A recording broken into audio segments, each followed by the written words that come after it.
যা অধিকার আছে সেটা শেষ করার জন্য প্রত্যেক ইনস্টিটিউশনকে শেষ করছে। ইলেকশন কমিশন পুরো প্রেসারে আছে।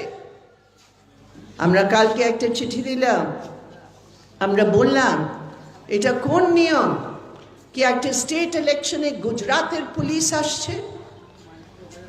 আমরা প্রশ্ন করেছি একটা বিধানসভার ইলেকশনে আসামের পুলিশ কেন আসছে?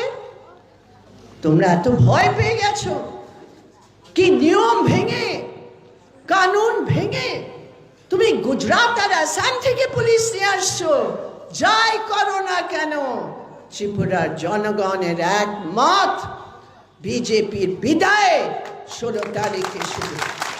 এই জন্য মোদি আসবে আর বলবে, অমিত শাহ আসবে আর বলবে, চলে যাবে।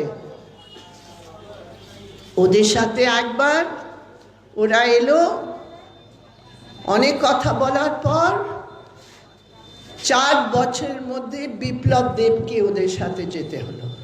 কেন গেল? যদি এত ভালো কাজ করেছে মুখ্যমন্ত্রীকে কেন পাল্টানো গেল? ভাই, তার তো জবাব দাও। আর তুমি না দিচ্ছ,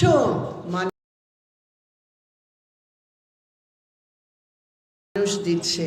মুখোশ পাল্টে বিজেপির এই অমৃতকাল নয়, এই জেহের কালের নীতিকে শেষ করতে প্রথম জায়গা হবে ত্রিপুরা। আর ত্রিপুরার পর অন্ধ্রপ্রদেশের হবে।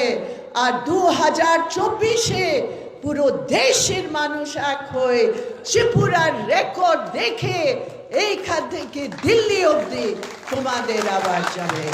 আর সেই জন্য এই এলাকায় কমরেড রাধাচরণকে খুব ভালোভাবে আপনারা চেনেন। সব সময় জনগণের সাথে, জনগণের স্বার্থে। এবার আমাদের প্রার্থী উনি হয়েছেন, নিশ্চয় আপনারা এক হয়ে বিরাট ভোট দিয়ে জয় করবেন।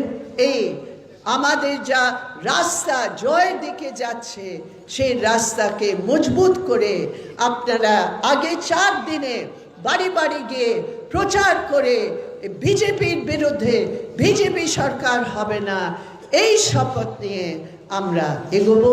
অনেক অনেক ধন্যবাদ। ইনকলাব জিন্দাবাদ, हमारी जीत जिंदाबाद।